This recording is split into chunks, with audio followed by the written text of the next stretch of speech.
Okay, hi everyone. In a few minutes, we are about to begin for personal and organizational agility with Boris Joaquin. So please invite your friends whom you think this live stream will be beneficial to them. At LinkedIn, we know what it takes to create high-quality learning content. Our team of industry experts is focused on creating engaging content that's relevant to your employees, impactful to your business, and produced in a way that keeps learners coming back for more. That's why L&D pros at 78 of the Fortune 100 companies choose LinkedIn Learning. Everything we do starts with the learner. We take the time to dive deep into data from the world's largest professional network to understand the skills people and businesses need, exploring LinkedIn-specific insights that no one else has, like what jobs are currently trending and the skills that are most in demand. Our course library is powered by the LinkedIn network, allowing us to keep up with the rapid, ever-changing demand for hard and soft skills, and empowering us to create an incredibly deep course library that's always fresh and up to date. Once we know the courses your learners and your business need, we find passionate industry experts to teach them. Every instructor has credible, real-world experience, so the content is not only relevant, but also immediately applicable. Each instructor is paired with a content producer who has experience in both instructional design and film production. Producers support the instructors, helping them build engaging courses and coaching them to bring out their best performance. All the way from recording to delivery, our creative teams work together to craft studio-caliber visuals and sound that deliver the most impactful learning experience. Every step of the process is designed to deliver skill-based content in a clear and compelling manner. Because we know that relevant, expertly produced content is a crucial part of every truly engaging learning experience. And it's those experiences that create lifelong learners.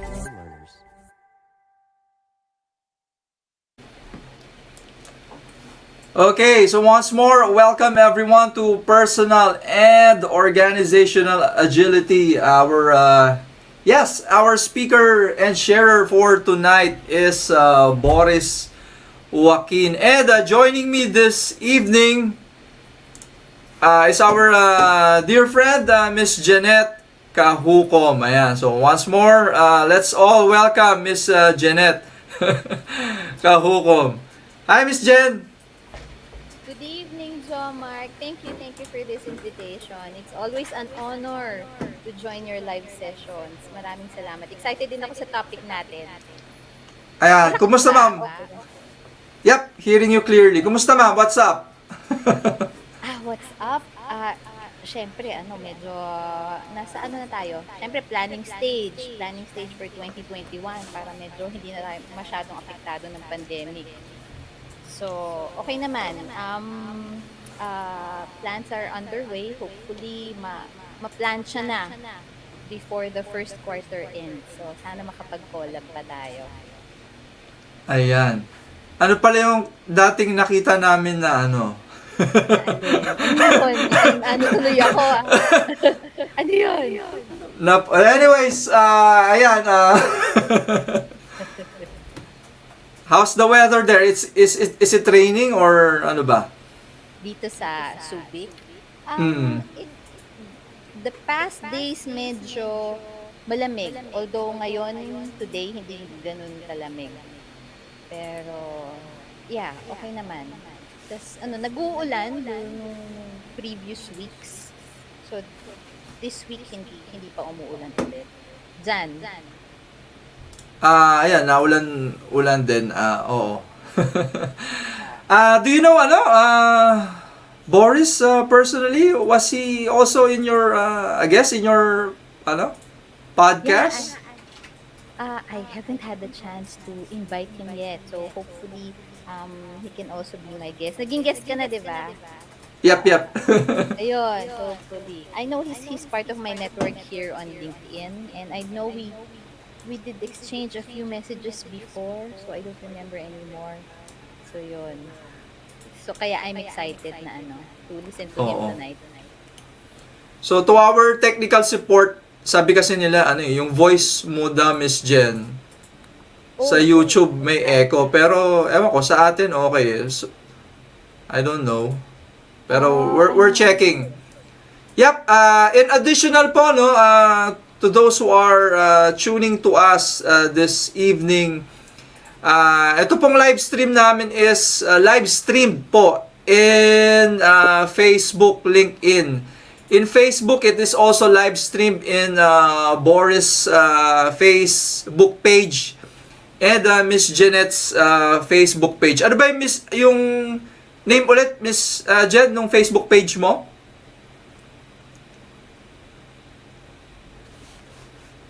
Naka-mute ka ata. Hindi pala. Hindi? Ayan na. Wala. Wala. Yep. Okay. Ba't ganun? Ayan. So I'm trying to check kasi kung baka dalawang mic ang gumagana ba? Kasi nag-e-echo nga daw.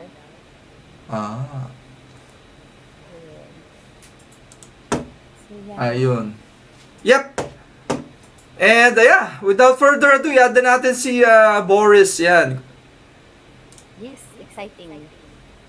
Hello, Boris. Hi, good evening, Janet. Hi, Jamar. Good evening. It's good to be here. Thank you for having me. Ayan. So for me, it's my first time meeting Boris din. So once more, Boris, tama ba? Should we call you? How do you want us to address you? Boris is fine. That's my name. Ayan. Oo. So to our friends out there in the social media world, this is also my first time to meet Boris. Is it also the first time for you, Miss Jen? Yes, it's my first time. Yeah. And I'm excited. Ayan. So yan, ayos. So nakakatuwa na naman, Miss Jen. We made new friends na naman. True. In LinkedIn. The power of connection. Ayan. So ano ba first question, Boris, kailan ka nag-serious sa LinkedIn? How did you started out in LinkedIn? Actually, I just I started LinkedIn siguro mga 7 years ago or 5 years ago. Pero naging seryoso lang ako last year nung pandemic, nung may time na ako to actually look into it. And the reason is because one is there were people who's doing our social media and we weren't really paying attention to LinkedIn for a while. Kasi we have a effective EDM, electronic direct marketing, and that's how we generate our customers. But then when MIA marketing in Asia, parang included me in their list. Yun yata yung opening, yung awareness ko, parang, okay, medyo ano pala to. There's a good opportunity to actually network with people. And in last year during the pandemic, nakatulong siya at least 15% of our customers yata came from LinkedIn last year. Wow. Galing. Ayan. So, actually in my domain, of course, maraming hindi pa nakakilala sa'yo, Boris. In a few words or statement, who is Boris sa mga audience namin na hindi ka pa kilala? Well, medyo diverse yung background ko, pero right now, I would classify myself as a corporate educator. And to some people, they call it trainer. But my license with some of the organizations that I'm affiliated with, like Investors in People and do corporate education, both based in the UK. They don't call it trainer, they call it educators.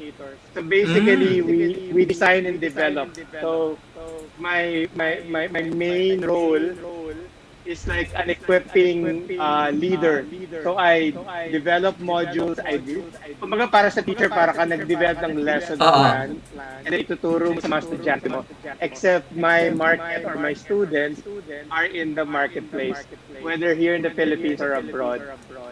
Pero prior to that, Joe Mark, actually marketing background ko. I started with brand management, with PNG, with Gray Advertising.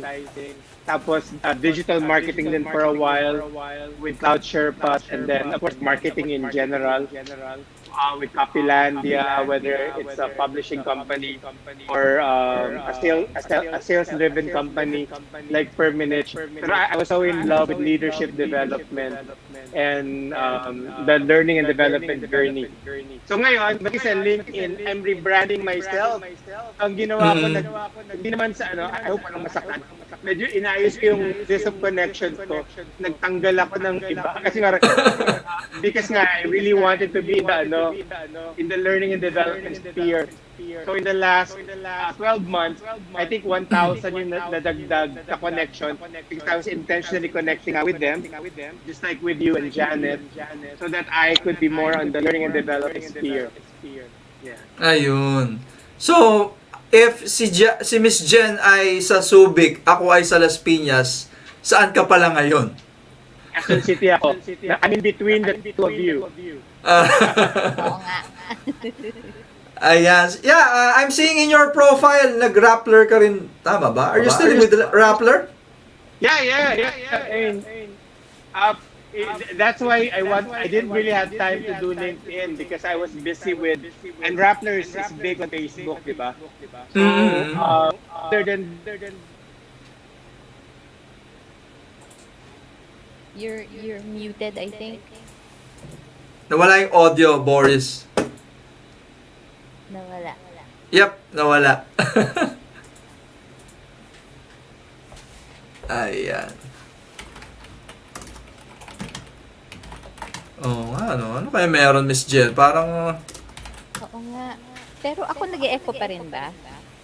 Hindi. Ewan ko, sa ating conversation dito sa sa stage, wala eh. Pero some of our audience are saying yun nga sa YouTube, yung mga nanonood sa YouTube. But for Boris, yeah. Are you hearing us, Boris? Yeah. Wait. Yep, you have no audio. We can't hear you. Yan, nawala. Oo, nawala.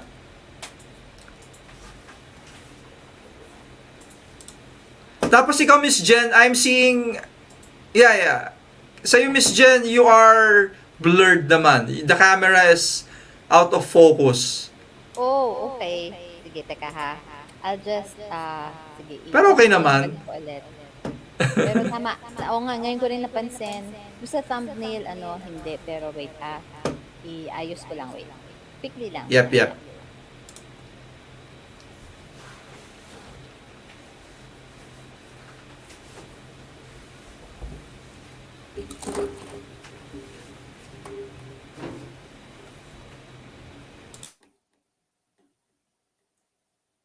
Ayan, okay na ba?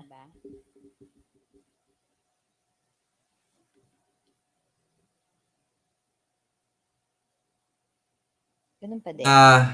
Yep. That's weird. Alright, let's try. Ano yung gamit mong webcam, Miss Jen? Actually, yung talagang webcam dito, mas malabo siya. Kaya, I set up I hooked up my phone. Kasi mas mataas sa resolution ng phone eh. I used my phone as my webcam. Kaya, normally, siya eh. It's the same phone din that I used last time nung ako yung nag-share. So, ewan ko kung bakit malabo siya ngayon. Hindi kaya dahil low bat, although naka-charge din siya at the same time. Oo. Lahat. Akala ko nga kanina nakafocus siya sa mic, pero hindi. Anyways, okay naman. Okay lang naman. Ang mahalaga, we're hearing you clearly. Ano pala yung latest podcast? Sino pala yung guest mo nung nakaraan? Meron ka na ba this year? Ay, last week or yes, maraming naka-line up. Actually, I must admit meron pang mga ano from last year, from late last year may mga backlogs ako dahil it has really been ano ba, yung term na lagi natin ginagamit, medyo naging toxic, naging super busy pero bawi talaga ako ng todo ngayon. But well, as the listeners are concerned, they can expect more insights this time from creatives like writers, fashion designers, interior designers kasi kailangan natin matap din yung mga insights ng mga creatives. Tsaka isa rin sila na naapektuhan ng grabe nitong pandemic, 'di ba? So we're now doing our own little effort to put them in the spotlight, 'di ba? So that Ayan, they can so adapt and thrive. Okay, try natin i-add ulit si Boris. Hello. Hello, can you hear me? Ayan, okay na. Alam mo, parang may konting diferensya. Meron kaming echo dalawa ni Janet. I can also hear. Yes. Ikaw lang walang echo, Jomar. Yes. Pero John. tolerable naman yung echo. Hindi ako bothered. Oo. Ayan, going back, ano pala pinag-usapan natin kanina sa Rappler, no? Yeah, sa Your Rappler. journey with Rappler. I'm still part of Rappler. I used to do yung Rappler talk. So I interview people for the career section. Tapos I also contribute articles. Pero right now, because of the pandemic, I do live roundtable discussions na lang. So parang ganito. Kasi roundtable discussion to, di ba? So quarterly, I would always have one with them. So, the pandemic, was it a blessing or a burden to you? It's a combination.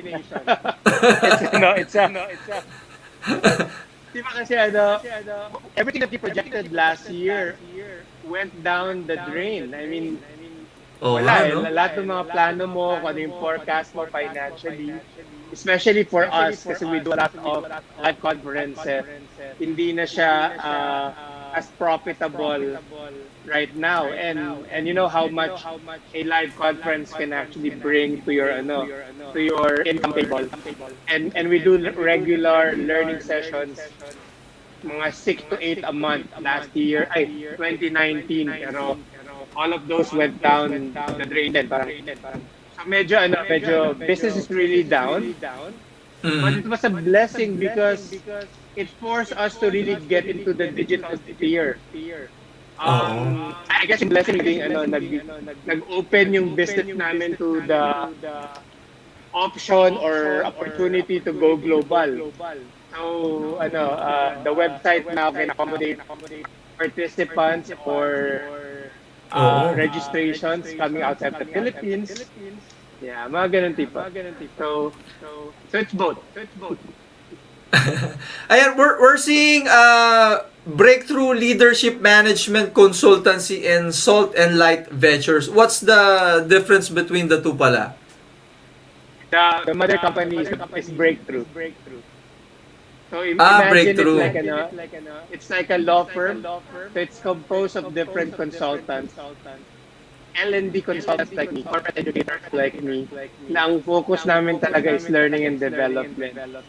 So we acquired Salt and Light 7 years ago, and Salt and Light had the previous owner, a good friend of mine and a business partner. Salt and Light is like your LSP, learning service provider. So sila yung big conferences, tsaka learning events na 6 to 8 times a month na naapektuhan ng pandemic. But Breakthrough consultancy is still ongoing. Actually, mas mataas na yung height ng consultancy right now. Coaching, mentoring, assessments or diagnosis. Kasi we had clients na Breakthrough in and outside the Philippines. So we have clients as far as the Middle East. So medyo, we were virtual na even before the pandemic. Yung Salt and Light ang medyo naapektuhan because we had to force it to go virtual. Para nakita ko active ka rin sa church. Ayan. What church are you a member or a part of? Yeah, I am. Actually, after nito, nagagaling ko lang sa couples ministry Valentine's event. Ayaw nga pala, oo. Kasi Valentine's bukas ba? So, Oo nga.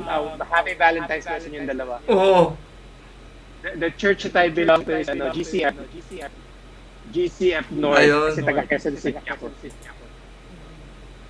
Tama ba, Miss Jen? GCF is different from CCF, maliban sa spelling, ha? Yeah. Iba sila, di ba, Boris? Tama ba? Iba sila dalawa talaga, di ba? Maraming CF eh.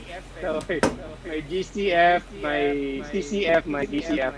GCF is Green Hills Christian Fellowship. Yeah. Ayun.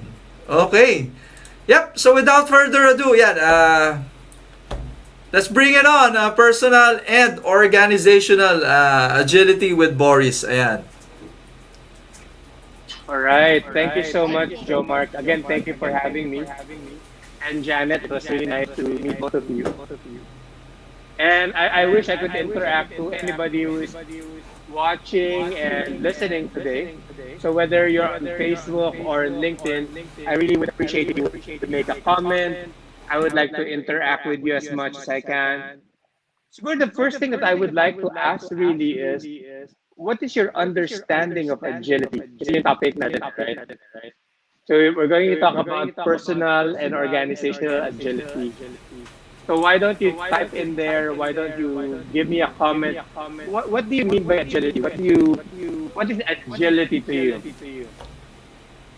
In all my career as a consultant, business consultant, management and leadership consultant, and corporate educator, agility is a regular staple. It's a regular topic that we discuss, lalo na for companies that are very sales-driven, very competitive, where the industry needs to actually adjust, adapt, and be flexible to the competition. Actually, before the pandemic, that's the main thing that we teach a lot of people. How do you become agile? How do you become competitive? How do you adjust to the changes that are typically brought about by your competitors or your consumers? Pero ngayon, because of the pandemic, the change is a lot bigger than it used to be. It covers different facets or of disruptions or change, which I will discuss later.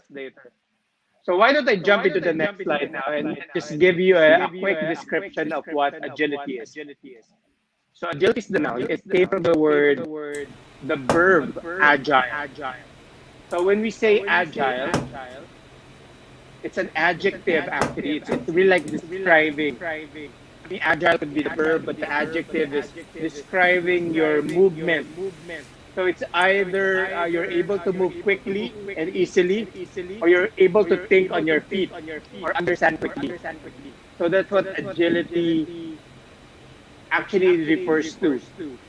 Agility is the ability to move quickly and easily and to think and understand. Ayan, ito. Yep, eto kay shout out kay Paul Angelo Lazo. Ayan, he commented down. Sabi mo kasi kanina ano daw yung agility.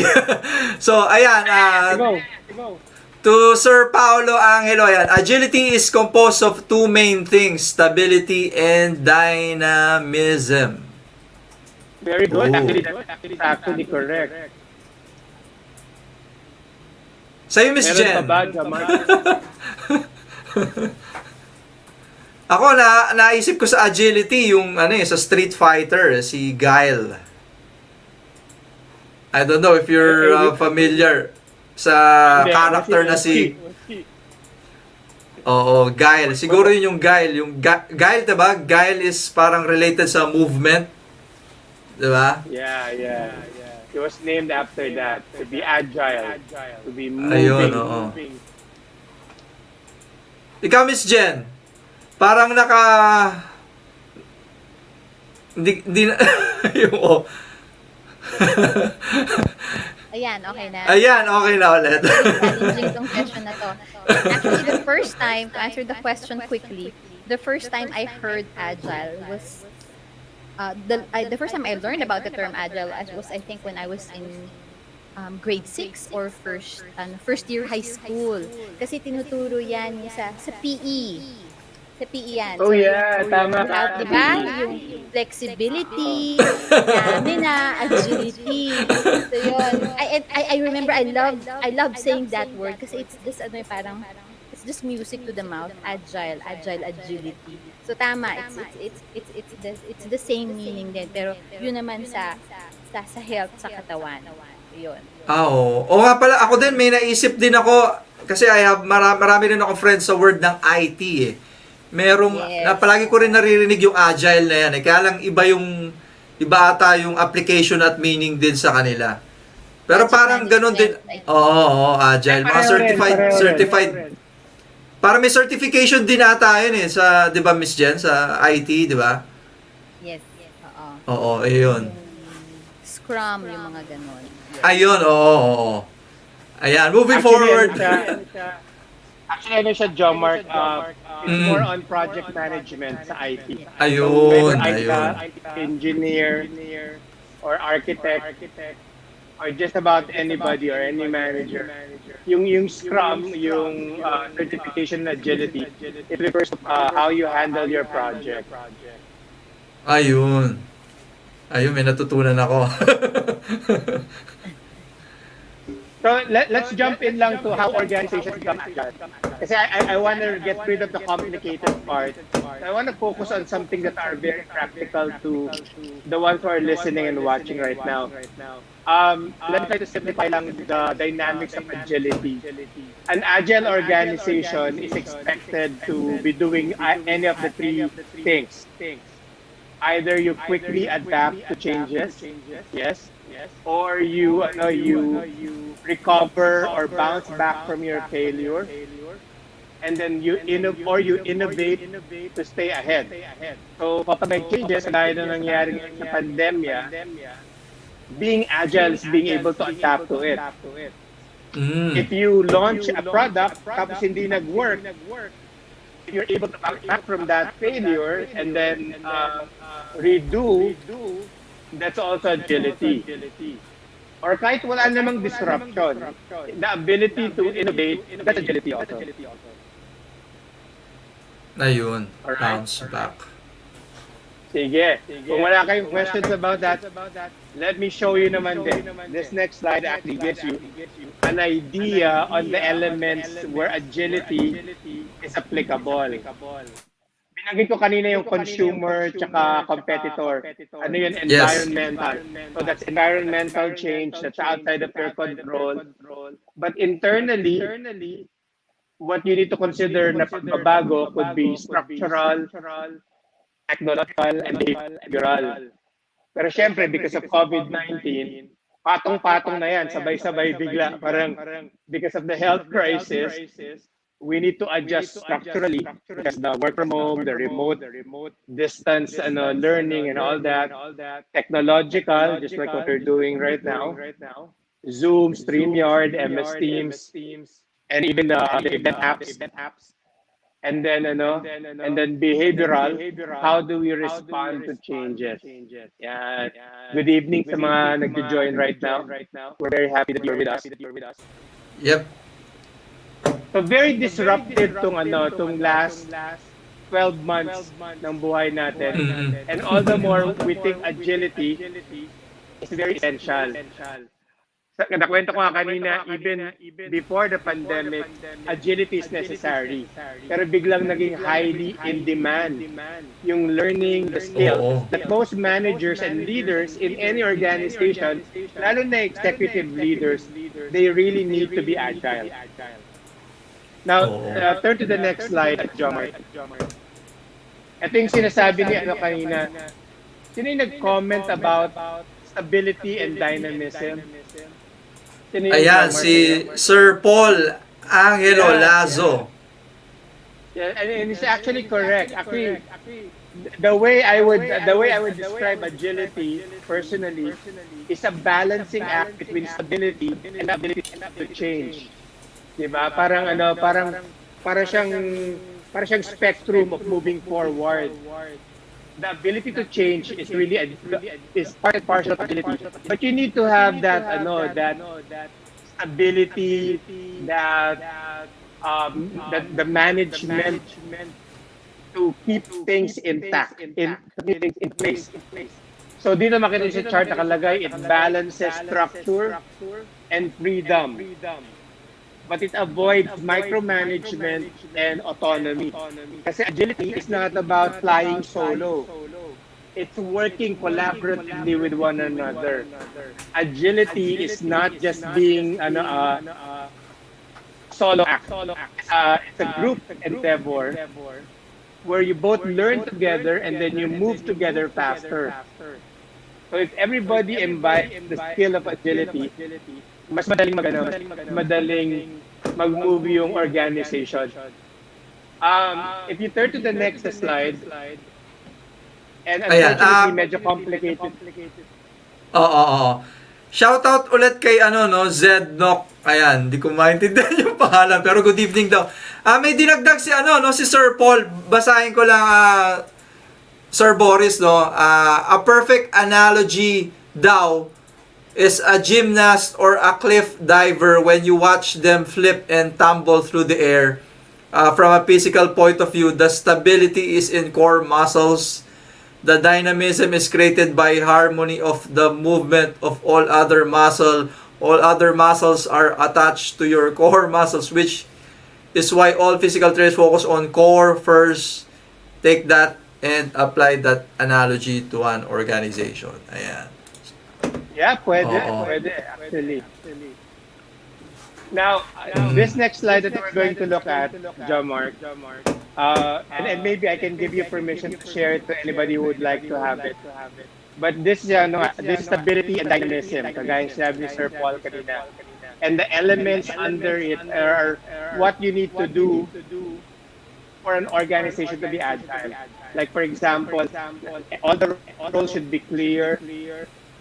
There should be empowerment of people.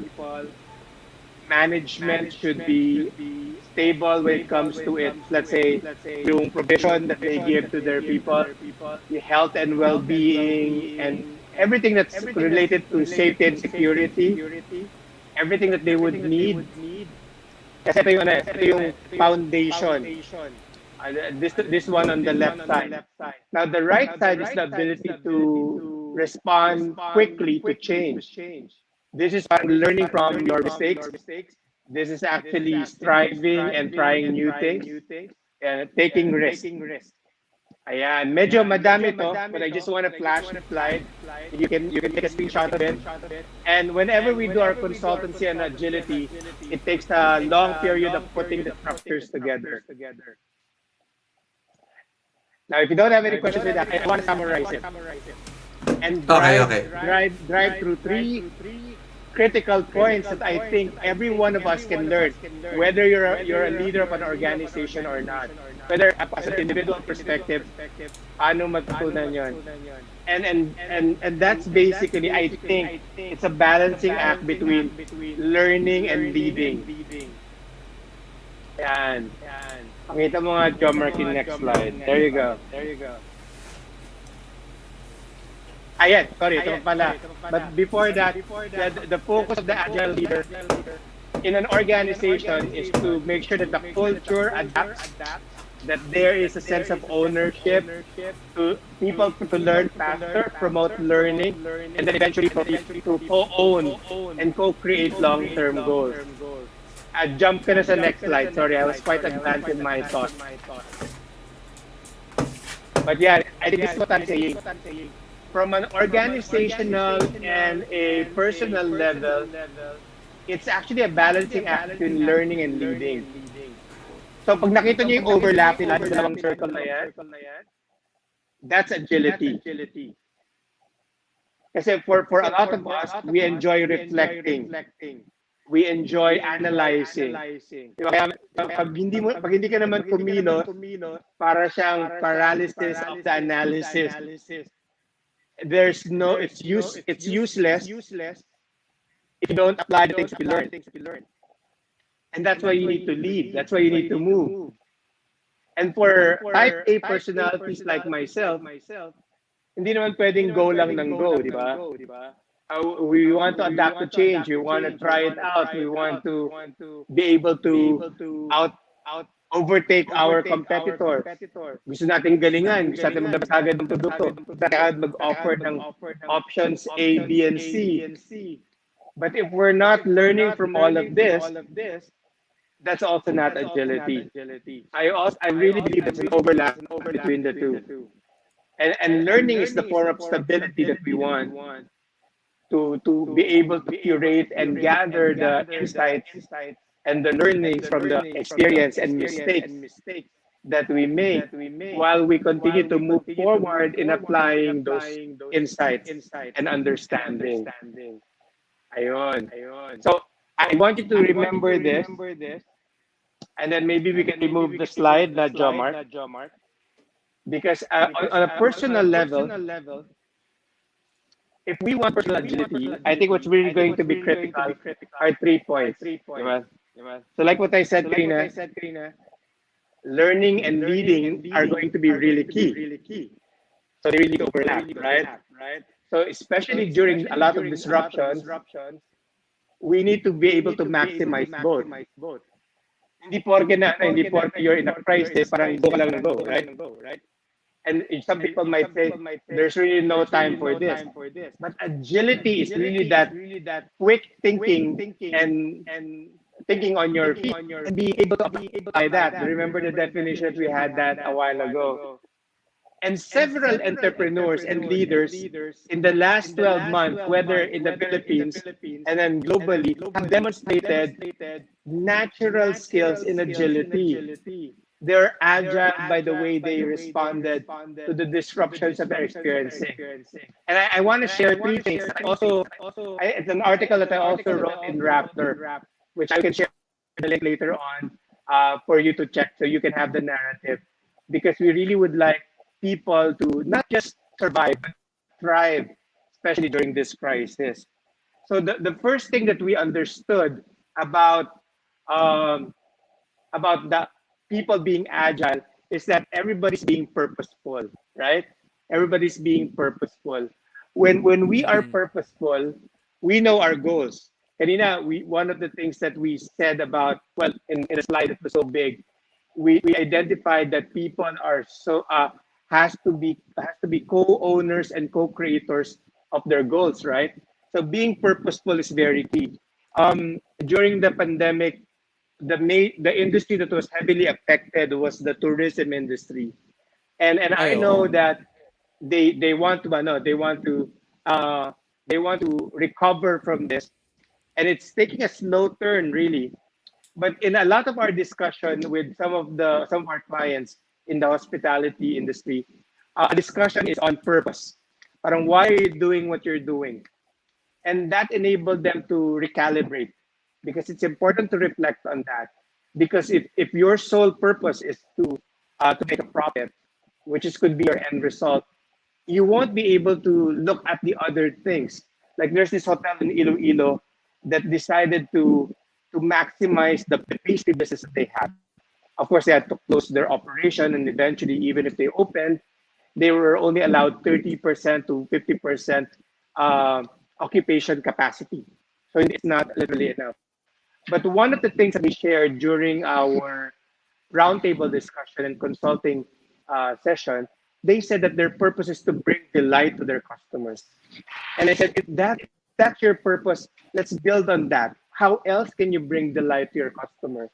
And one of my client hotel owners here in the Philippines, they actually hosted webinars in their site. I mean, it's close to the public, but they have a strong Wi-Fi of 1,000 Mbps. And one of the things that they did is they entertained people like me to actually be there, do our live stream for Rappler or do our webinars based in their hotel, and they became sponsors. And although they were not really earning from that, they were building their goodwill and their branding. Because one of the things that they said about their purpose is that they want to expand and extend their goodwill to all the Filipinos, but especially the area of hospitality. And although they cannot physically make that happen, they wanted to make it happen virtually. Airbnb is a good international example. They basically closed everything that they were doing, but they opened virtual experiences. Like you can experience how it feels like to be in an American football in an American football stadium, for example, or how can you experience Brussels virtually? So they opened up other options like that. Profitably, it may not be viable, but it's something that kept them going. It's something that kept them afloat in terms of motivation, in terms of continuation, and just being able to rally people on a particular cause.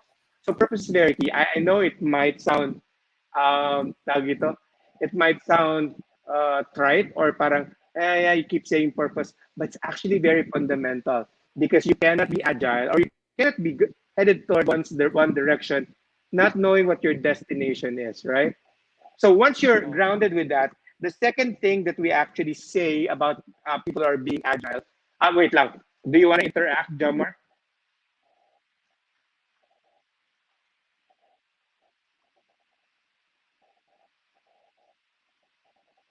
Attorney Hindi, kita, attorney.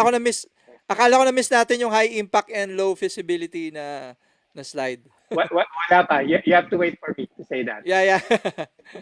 So, Okay, okay. okay, and we're actually getting there because after being purposeful, we need to prioritize. Yan, oo. That's one of the strongest quality of agility of anybody who wants to be agile. Mm-mm. Especially during this period of disruption, sa daming changes, right? We need to be able to weigh things out. Which one is more important? Which one is more valuable? And one of the things that we were teaching our clients in the past year is we need to prioritize in the right way. One of the grid that we adopted to in order to guide people to do that, to prioritize, I think sinasabi ni Jomar, maybe we can show that now. Maybe just a small insert of that slide. Is yung priority, this is what we call the impact grid. And I don't know if you're familiar with this, but it's fairly common. So we used it, and then so para siyang time management, but instead of measuring how you devote time to it, it's going to measure the amount of impact it would have in your organization. So pag sinabing high impact, obviously it has a tremendous value to you, right? It directly impacts your profit center. It directly impacts your sense of purpose. Kumbaga, what's your overall strategic goal for your company? It contributes to that. And then, but you don't just measure impact. You have to measure what we call feasibility as well. Now, feasibility it's how realistic it is. Doable ba siya? Diba? Because there's a lot of things that were not doable anymore because of the crisis or whatever situation you may be in, crisis or no crisis. You need to ask the question, is this doable? Is this something that we have resources for? Kaya ba itong gawin ng mga tao natin? So impact and feasibility are the two measurement or the two metrics that we need in order to prioritize. So obviously, the things that are high impact and high feasible, yun yung dapat mong gawin, regardless of the crisis. Crisis or no crisis, if it's high impact and high feasible, you need to do that. Now, on a personal scale, you can also do this to guide your life in terms of if you want to be agile as a career professional, as a coach, as a trainer, as an entrepreneur, as a business person, as a startup businessman, this could also help you. So like right now, for example, in my business, what's high impact and high feasible is to go digital. I mean, it's a no-brainer. I have to utilize, and kanina, we were having this small chat with Joe Mark and Jen. We were talking about when did I get involved in LinkedIn. LinkedIn is high impact and high feasible for me in terms of my business. So I jumped into it in 2020. I really need to be busy about it. I really need to look at the ads or how do you maximize the network. So it's high impact, high feasible. So if there's a category or classification LinkedIn marketing, for example, or going digital, it will be under high impact and high visible. There's a lot of things that are high impact, but it's not visible or low visibility. Like I've always wanted to expand my accreditation, but because of the financial constraint, it's not visible right now. So I might put that under high impact or low visibility. Now, there's a lot of things that are high visible, but low impact. Now, this is really what bogs us down. The difference between productivity and proactivity. A lot of us are productive for the wrong reasons. We might be doing some tasks that are not necessarily directly valuable or contributory to our business, our purpose, our profit center. And therefore, high visible siya, doable siya, it's there. You have the filing cabinet, you have the files, you have the resources, you have the staff who's doing it. So they can do it, pero it's low impact to your business and to your overall goals and purpose in life. So why even do it? I mean, you can do it, pero siguro you want to minimize energy and effort that you might have for it. And it's quite obvious kapag low visible and low impact, maybe you need to suspend that and do that later on kapag ano na, kapag tapos na yung crisis or the disruptions have stabilized and you can now probably entertain that and you could probably allocate more money to that. This is something that has guided us in terms of effort, energy, activity, and even in resources. Ano yung bibigyan natin ng budget, right? And from this particular impact grid, we did what we call the crisis cones. Well, crisis kasi pinanganak siya ng crisis. So, but it's basically just a cone. Can you show the next slide, Mark? So basically, it's just a way for us to classify. Parang yung impact, we want to see impact more than parang being productive or progress. Ano yung mga may high impact, then yun yung mga kailangan mong gawin here right now. In the next few weeks, in the next few months, and then ano yung gagawin mo quarterly and then annual, maybe next year na yan, 2022 na yan. So we measure impact and certainty, whether this is something na doable ngayon o hindi. So high certainty and then whether you have the right information for that. Kasi there are certain things na baka kailangan pang i-research, right? Now, this is how you prioritize. And I do believe that a lot of businesses that are able to survive at the minimum, they know their purpose and they started prioritizing. And when they started sifting through the list, the laundry list of activities, the laundry list of programs, marketing campaigns, products and services that they have, they were able to zero in to 1/4 of the things that they have that they can do, whether as a business or whether as an individual consultant or freelancer. I did exactly the same thing.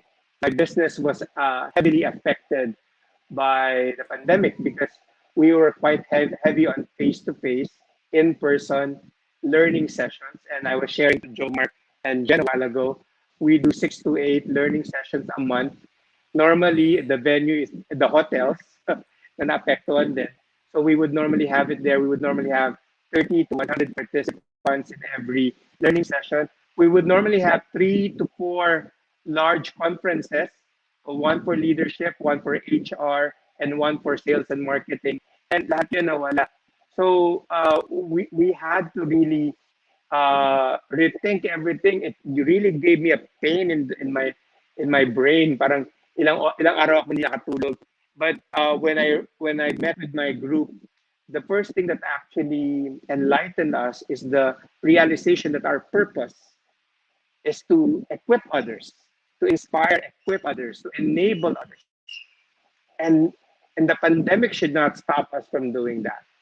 So of course, but we're not technologically ready. So that's why we had to prioritize. Unlike mga pwedeng gawin. And during that time, I think the first project that we did was Facebook Live. We were doing a lot of Facebook Lives, and we were trying to learn from other people. We were recalibrating in a very good way, and that's where the third step actually comes in. And the third step, so we had purpose, we have prioritizing. The third one is what we call proactive. Now, I love this word versus productivity. because the word proactive is like agility, di ba? You're active, you're agile, you're guile, you're moving. And when we say proactive, you're intentionally moving towards your set, yung mga nasala mo ng activities and events and programs based from what you understand on your purpose and how you prioritize versus impact, like with impact versus visibility. And there are two things that you can do when you become proactive. You obviously you can persevere. That's a given. Go lang ng go. Parang never give up. That's our battle cry. That's our rally. But when things doesn't work out, because not everything that you persevere on works, right? If this one fails, the keyword when it comes to agility is pivoting or recalibrating. So you persevere and pivot, and this is something that's quite common even before the pandemic. And then the ones that thrived during this last 12 months are some of the amazing startup companies that we have around us, right? I was having this conversation with the founders of Angkas, and we're doing this live roundtable discussion this April 7th, a Rappler Facebook page. I'm no, sorry, I was talking to the founder of Bounce Back Philippines, and we were saying that uh, the startup mindset or model is really what's been applied, effectively applied during this crisis. And that's actually my last slide. If you could show it, Joe Mark, because Ayan, if build, there's if learn, there's a measure. time, yeah, if there's a time to actually be proactive, to do what the startup model has been teaching a lot of those tech companies out there, this is the time to do that. And I think sinasabi ko kanina na persevere and pivot. Persevere and pivot. In the lean startup model, it tells that you build something, you measure it, and then you learn from it. So it's almost the same as my thoughts kanina when I was talking about persevering and pivot. Once you have a new idea, and a lot of people in the food industry has been doing this, yung food deliveries and pastries and what have you, they persevere. So they build it, they launch it, and then they measure it. If it doesn't work, they learn from it and they pivot. Baliktad. They pivot, and when they pivot, they change it and they try to come up with something better. But the point is, you never stop. You never stop. The lean startup model is more applicable now than any other time. So when it comes to personal agility, I guess it also applies the same thing. You try it. I mean, if you're a freelancer, if you're a consultant, if you're a career professional, if you want to explore a life that is better than what you have right now, then try that. Understand what your calling is in life. Understand your purpose. Understand it based from your experience and your expertise, and then try to prioritize which of the social media platforms are going to be more useful for me. How do I build my network? How do I do this? Do I prioritize this over that? Which ones do I give more time and investment in? And then you become proactive. You persevere and you pivot. So when it comes to personal agility, when it comes to managing the disruptions that we are confronted with right now, purpose, prioritizing, and proactivity is probably the best skills that you need to apply during this time. So I wish you've learned during this short talk, and I want to interact with Joe Mark and Jen right now. Maybe you have some questions. Maybe we could discuss that right now. Ayan, Yes. shout out muna kay Sir Raymond, ayan, Victorino, ayan. Thank you for joining us. I'm not sure, Yes. no, pero we hear an echo in LinkedIn. Ewan ko, no, pero sana okay na yung ano. And once more kay din pala, no, Boris, kay John Herman. Ayan, I have your book pala. Ayan, Happy at Work. It's great help for me. I love the book. Ayan. Thank you. Yes, Miss Jen. Yeah, I learned a lot. I learned a lot from Thank you, Boris's Miss Jen. presentation. Yeah, and it's ano lang coincidence lang, no? Coincidentally lang. The first time kasi medyo ano lang 'to, medyo merong ano. The first time kasi I do marketing and branding, 'di ba? So the first time I heard about Gary Vaynerchuk was when Mm. I watched his video, and I remember in that video he said that ano he would put his money on Jeff Bezos on Amazon any day, anytime. And then I got curious, and then I watched further, and then I realized na yun na nga the reason why Jeff Bezos and Amazon became the man in the company that they are today is because of their ano nga daw of their organizational agility. So ang Yeah, dami kong that's it. Mm. validation na natutunan ngayon with Mm-mm. with Boris's talk, because it was when I started learning about digital marketing na yun na nga nagta-transition na from being business centric to being customer centric. And the Mm. best example that I learned here was yun na nga Jeff Bezos example. So they have a very sophisticated logistics company, but they did not form that because they wanted to be a leader in the supply chain industry. They simply came up with it because they knew that it would contribute to a pleasant customer experience. So Mm, yon. yes. So nung naalala ko tuloy yung sinabi ni Boris kanina, kasi when you're purposeful, if you're a business and you're purposeful, ang tendency mo mas maging customer centric ka. Oo, 'Di Miss ba Jen. tama ba, Tama, sir? tama. Yes, yes. I Ayun. agree. Oo. So in the same manner din, when I tried to learn about Amazon's businesses further, yung Amazon Web Services din, parang they did not come up with Amazon Web Services or AWS simply because they want to be known as somebody as a leader in cloud technology. But again, it was more for their customers, for their pleasant experience kasi it's fast and ganon.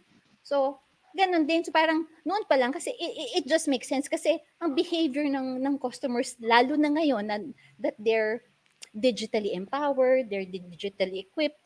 Ano na yung parang ang bilis ng change ng behavior, 'di ba? Ang bilis ng change ng behavior. So parang kung isipin mo, parang ang bilis nila siguro nakapag-adjust ng pandemic talaga, no? Kasi noon pa man Yeah, din, that's nahasa na true. sila ng customers nila. So yun. And I would assume na Jeff Bezos, when he, di ba, when he led his company, he wasn't being a business owner. He was really being a leader.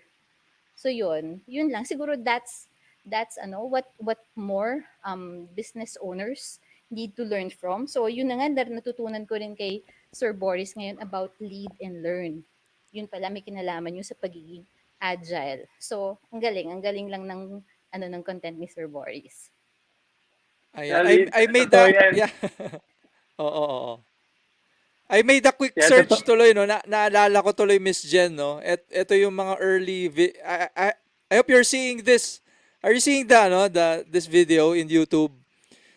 Matagal ko na rin napanood to, and this reminded me. Ito yung early video ni Jeff Bezos na we're in from the start talaga. Ayan, gaya nga na sabi ni Sir Raymond Victorino, customer obsession talaga, customer obsessed Oo. talaga si Jeff Bezos from the start. So ayun.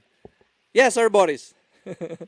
I just wanna affirm what Jen said na Mm-mm. normally for most businesses naman talaga, their purpose is to serve their customer. So whether it's creating a better future for them or solving an existing problem, di ba? So as long as you're aligned or tawag ito, you've never lost track of that vision, Yes. it's always easy to recalibrate. Parang how do you really do it? Di ba? Parang you're not just telling out of the blue. You actually want to make things better for your customers. So I think and maganda yung statement mo, and I think that's very true. The ones who tried last year and the ones who will be continue to try this year are the ones who are able to adapt. Not because nakachamba sila or magaling sila than you, but because they were already doing it from even before the pandemic. Kumbaga, for a lot of us, napilitan lang tayo to pivot. But pero sila, they've been pivoting. And the pandemic just made it more accessible. Like, kunwari, Zoom has always been there, pero ngayon lang siya naging in demand because now everybody wants to connect virtually more than ever. And if you were digital, if you were serious about the digitalization of your business, and yun yung ano ko rin, yun yung bato ko sa sarili ko last year. If we were faster lang, we were thinking about it. There's a lot of projects that were on paper and we were ready, but we were taking it slow because the traditional way of doing it was still a milking cow for us. But if people are more parang considerate of that, yun nga, parang they're more conscious of that, they're more adhering to what the needs of the customers are, mas okay sana sila despite of coronavirus. Mm-mm. True. Gusto ko yung example mo ng Zoom. Tama ka, sir. Diba? Parang yung ano, yung sa mga food services din, diba? Yung mga hindi open sa delivery, sila yung nag-crash and burn last year, because they weren't ready. But those who were really doing deliveries na even before, it was just rechanneling everything. Sa FFCG rin, the ones who didn't have direct selling mechanisms, hindi sila, they lost several months last year. But those who were doing Shopee and ano ba iba, and all those other e-commerce platforms, I mean, they just like, I like what Unilever did. I don't know kung napansin niyo yung ginawa nila. They were quick to sell their products online. Lahat ng not really a Unilever user, mas PNG ako. Pero yung at least na-realize namin, mas mabilis sila mag-deliver ng shampoo at sabon. Makabili nga sa Unilever. Kasi it's available in the website, they were delivering it. So why? That's an opportunity to switch. And that website was already in the works even before the pandemic. Oo nga. Oo nga. Ayan. May question We ka, Sir have a, Joe Mark? yep. Siguro ikaw na, Sir Boris, ang magbasa. Ang haba eh. Sige, ako nga. Ako, Okay, Miss Jen, you want to do Miss it? Jen, Miss Jen. Sir Paul Angelo Lazo said, I will ask a pointed question. Even pre-COVID, there was a great deal of effort for organizations to become more agile, promote empowerment and engagement. Organizations who embraced this and executed well definitely benefited from this. Did the benefits reach the employees in the form of better salaries, better benefits, and better job security? If we look at Amazon, there is no doubt Mr. Bezos. How about the non-executive employees? So what are your That's a thoughts very on that? good point. No, that's a very good point, Sir Paul. Actually, nagsuffer naman talaga ang rank and file. Kasi if we were not adjusting to the digitalization, for example. Kasi we know naman na parang it cuts a lot of roles. Parang if you do digitalize a lot of your functions, it does cut a lot of roles. But of course, we were trying to maintain certain structures in the past. Medyo malaki yung suffering doon ng general rank and file altogether. For example, simple secretariat function. Online na kasi ngayon, di ba? Parang, and that's not going to be sustainable. You would need less and less people to do registration, accommodation, and all that.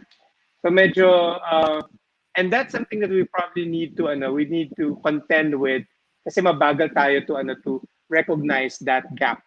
And we suffered.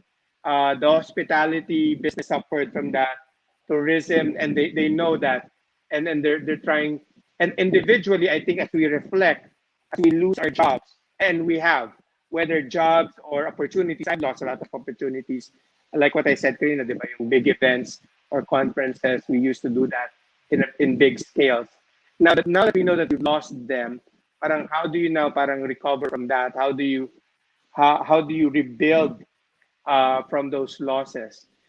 Definitely my consequences yung lack of foresight. I think that's how I would call it.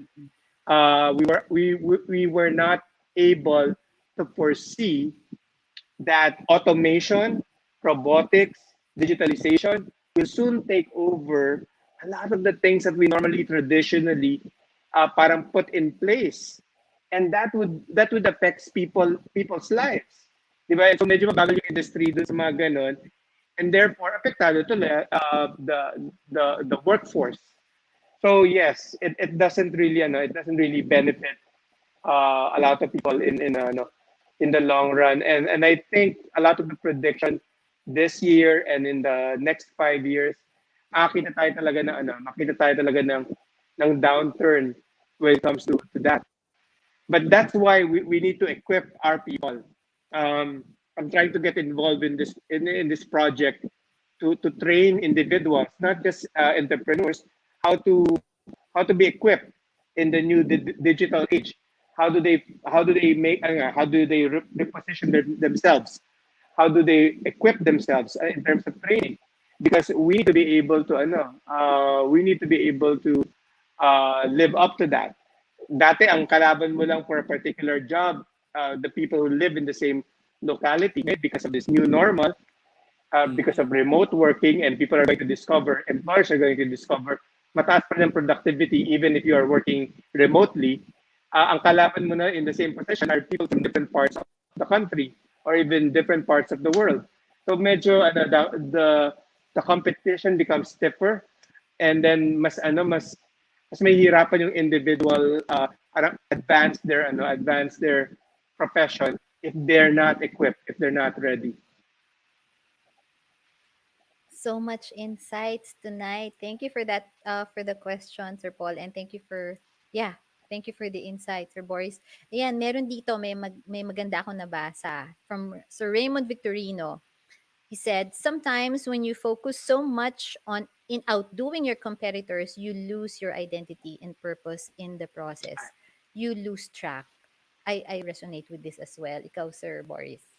I love it. I'm a firm believer of core competencies, and we need to stick to them. Not because people are doing this, gagaya ka na lang. I mean, you need to solidify.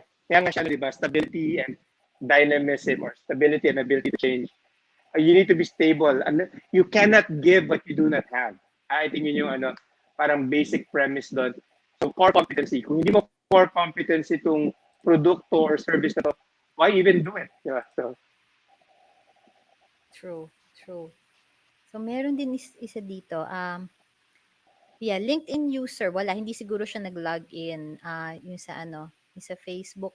Agree, it's important that you're deeply fixed in improving customer experience and also adapting to new behavior. Yan. And another one, I guess the ability to adapt is a good measure of organizational agility. Yes, and that was what definitely. Sir Boris pointed out earlier as well. So, yeah, it's a good thing that you brought up, Sir Boris, no, about yung robotics and and automation. So, how do you think, in the future should companies prepare for this change? Kasi although a lot of companies outside of the country are already adapting to this new technology, AI and robotics, pero ano pang what do they need to do in order to be more agile, as an individual and as an organization? Well, doon papasok yung prioritization na step or skill na senior ko kanina, di ba? Parang, I don't embrace naman anything just because it's a trend right now. Parang, I don't really subscribe to that. I think I think they should also see what's feasible.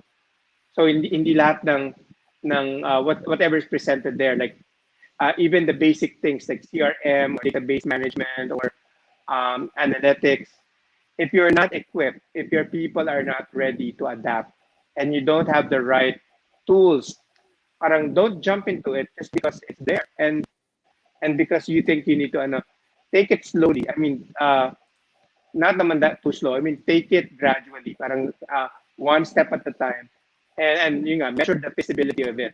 It will definitely be a high impact for you, for any organization for that matter, because that is the future. But you need to make sure that it's feasible and then plan out the schedules or your timeline. When will you do this? How much research do you need to do? And then how much feasibility study do you need to do before you actually launch into something or try out something, right? So yun yung advice, especially for uh, the Philippines. I don't think we're similar to what's happening in the Western sphere right now, as because they've been into that even before the pandemic. A lot of them are already parang touching into that. A lot of this talk about automation and robotics and digitalization was already there since 2000, 2005. So medyo, or even earlier, 2000, di ba pinag-uusapan na talaga. And a lot of them were investing in Europe and in North America. Tayo medyo, the multinationals will definitely adapt. And we'll be seeing the big ones, the big multinational players aligning globally. Pero syempre yung mga local companies, you need to take your stride and pick your battles and then choose lang which ones are feasible, which ones are not. Okay. So yun. Any more questions from the audience?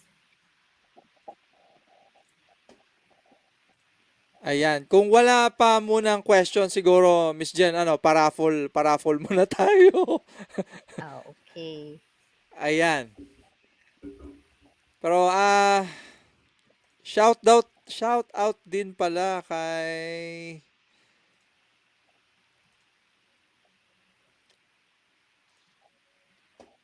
Miss Annette Caraballo. Ayan. Thank you. Thank you, Miss Annette, ayan, for joining us din. Ayan, so the terms for our raffle is if you won tonight, you have 15 minutes to claim your prize. By claiming, just simply message me. Because what's important kasi yung manalo, yung nandito tonight. 'Di ba? Syempre. Yun ang mahalaga sa atin. Ayan, and yeah, our first winner is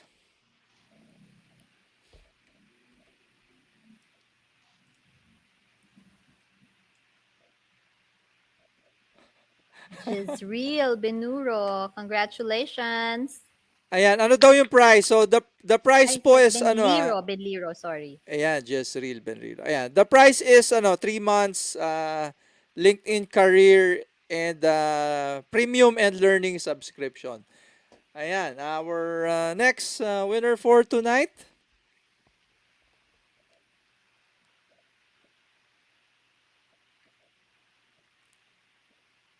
Ayan. Congratulations, Joseph Sebastian. Second winner. Ayan, and lastly, so once more, kung kayo po yung nanalo, just message me ASAP. Uy, konti na lang pangalan ko. Yun. And Alvin Kier Gallardo, congratulations for being the third Ayan. winner. So once more, thank you to our winners, Jezreel, Joseph, and Alvin. Ayan po, no? So once more, if you have announcement, if you have a message or an advocacy to share, inviting you po, no? To be our next sharer like Boris, this time Boris, no? So yeah, inviting you to be our next sharer for LinkedIn Local Philippines, ayan, live. Ayan. Yeah, shout out din pala kay Miss Wanda before me. Congratulations Miss Wanda din pala, no?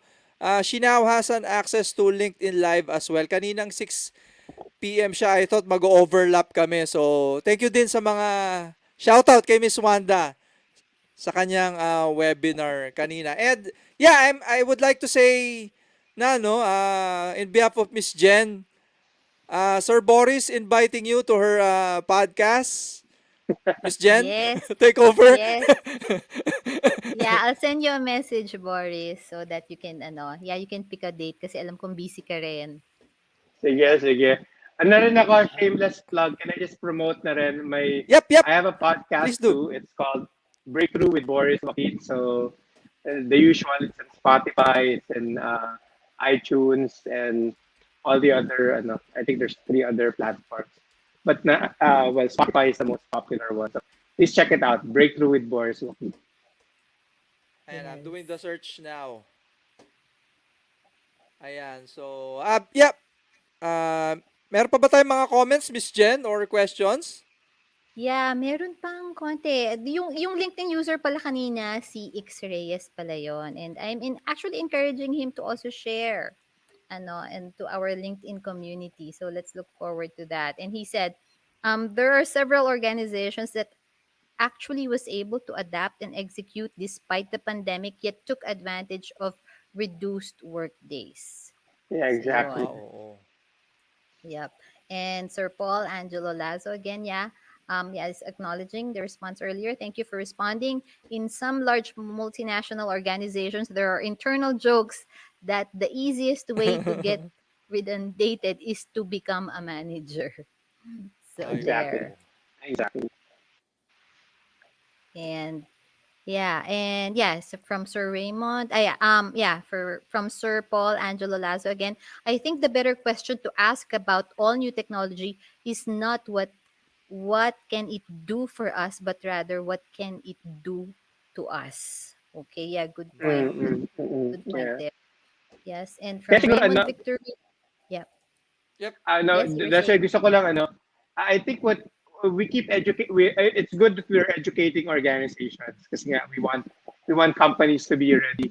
But I think we should focus also our energy or advocacy to educate professionals kasi nga they'll be badly hit by this in the long run. Like for example, I'm an educator, I'm a trainer. What are my chances of thriving in the next 5 to 10 years kapag mataas na yung asynchronous learning versus synchronous. Diba? So how do I keep myself relevant and kumbaga, how do I keep people buying into the services that I give? And I think that's a question for most professionals right now. How do we keep ourselves updated? How do we keep ourselves competitive and be relevant with the work that we're doing? Diba? Kasi otherwise, only those who are in the digital sphere or robotics or automation or analytics will really thrive. But those that are in some traditional profession might actually suffer. So we need to help one another to not just survive during this time and wait for the time to come to an end. So their careers to come to an end, but how do they adapt? And that's where agility comes in because we need personal agility more than ever now. True, true. And from Raymond Victorino, technology seems to be at the forefront of organizational agility today. What advice can you give to small, medium sized companies which lack the capability to acquire these? Ay, oo. Yeah, Tama. Good I question. think Yes. I slightly addressed that a bit, but let me add on another thing. But yun nga, one is to analyze the feasibility of it. Again, not everybody can jump into it kagad, but never delay as well. Parang get into it, study it, understand it, and then see how you can. And as you are studying it, things are evolving around you as well. I mean, like there was a time that we were dependent on certain apps that are available outside of the country. But right now, there are certain virtual apps that are available here in the country that it's probably going to be more cost efficient for us. So minsan parang it pays to wait, but then you have to study it. You need to be updated. You need to get into conversations and discussions like this. What's available out there? What's happening? And then you decide on when to take it on for your company because as small, medium-sized enterprises, I'm sure your resources are limited, and you don't have the capability in terms of human capabilities or human competency to actually adapt immediately, unless you do. But if there are some things that you have the fundings for or the budget for, and then you have a person or a team of individuals who are gung ho and already equipped and educated to do that, then why the heck not? Go for it. All right. Ayan. Ayan. So, yep. Once more, no? Teka lang. Ah, sa mga hindi po, again, no, to those who are not yet my connections in LinkedIn, yeah. My name po is Joe Mark, so inviting you to connect with me in LinkedIn, of course, to Miss Jeanette and to Boris. Once more, check out Sir Boris on Spotify and his podcast. Ikaw, Miss Jen, any upcoming events from you? Yeah, ano lang, we will be continuing season 3 of Your Brand, Your Story, Stories of Humanist and Authenticity, which Sir Boris Joaquin will soon be a guest. Yay! So yeah, it's Hey. also available, yeah, on Spotify, Apple Podcast, Google Podcast, and I think 10 other platforms. It's also published on Marketing in Asia and also on IMDb. And recently, it's now also listed on Amazon and Audible. So yeah, we're doing all Ayan. we're doing whatever we can to give more value to our guests. So yeah, for the Yan. And distribution. finally, yeah, yep, to Boris, upcoming, where can we find you? Any upcoming trainings? Oh yeah, we definitely have one. There's one in February 25, 26.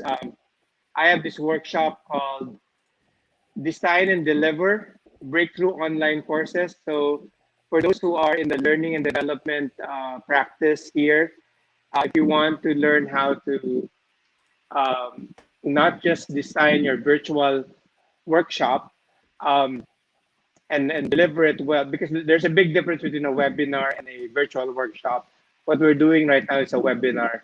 A virtual workshop has different intrinsic details to it. So why don't you sign up for that? You can check that out at saltandlight.asia. Just go to the online learning sessions or events, and you'll find it there. And on March, we are launching the second batch of our Breakthrough Leadership Suite.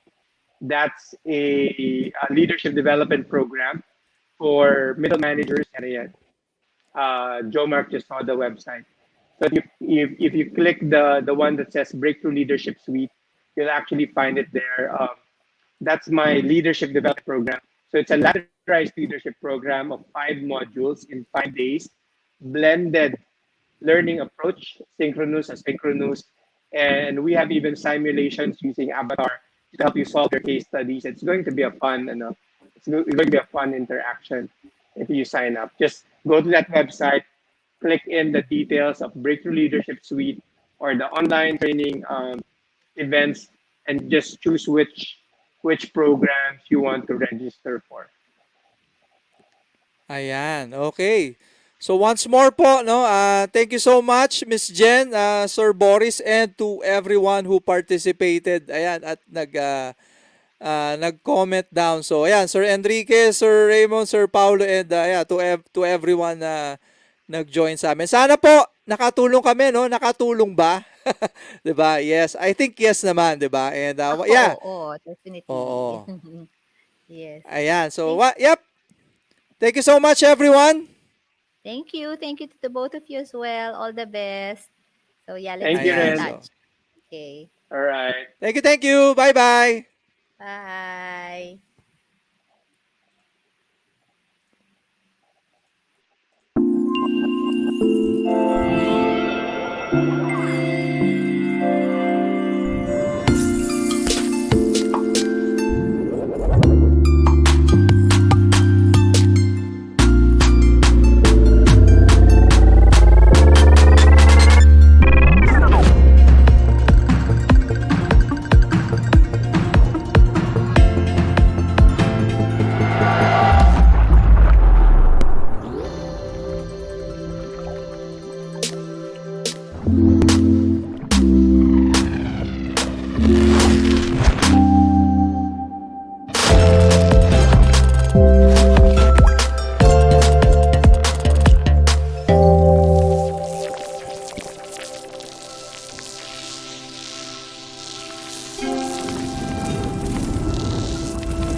practice of job searching hasn't changed much. Networking, referrals, demonstrating skills, and so forth. But the way we do it has. Today, it can all happen in one place, and that's LinkedIn. It connects the world's professionals and creates economic opportunity for every member of the global workforce. And LinkedIn Learning combines our high-quality, expert-led learning content with this LinkedIn data to make those professionals more successful. I've been working in higher education for over 10 years, and I've never seen a tool that provides what LinkedIn Learning can. It reveals in-demand skills using data, AI, and machine learning. We're able to deliver relevant, customized micro-learning content that prepares learners for the future. It's a strategic complement to an institution's curricula. LinkedIn becomes a hub for students, alumni, faculty, and staff. They can learn, connect, engage, and strengthen their professional brand. All of us were students once too, which is why we're so passionate about student success. We want to see them advancing their skills and building their professional brand. Employers are going online to find new talent. Students need to create an online presence early to give them a competitive advantage. So let's take a look and see how this works. First, a student creates a profile. It can be a great place to interact with peers and professors. Throughout her education, LinkedIn Learning supplements classroom learning, and online course recommendations help her continuously develop micro skills on her own. She posts course completions and class projects to her LinkedIn profile. It becomes an online portfolio to showcase her academic career. Her network grows as she interacts with the broader community, engages with thought leaders, and comments on posts and articles. As graduation approaches and she finds a field of interest, alumni connections help her with internship and job opportunities in that field. The learning, insights, and connections empower her to enter the workforce. As your students and staff interact with the LinkedIn ecosystem, we provide student outcome data that perfectly complements your institution's own internal data. It's a mutually beneficial opportunity. Looking at both data sets together, we're able to close skills gaps, enhance outcomes, and foster lifelong learning. Ultimately, differentiating your institution for current and future students. Together, we're able to invest in the growth and development of individuals, to empower students to build their professional brand and prepare them for the careers of tomorrow. To help faculty, staff, and alumni elevate their careers. We're here to partner with you. Let's guide lifelong learners to be more productive and successful in the global workforce.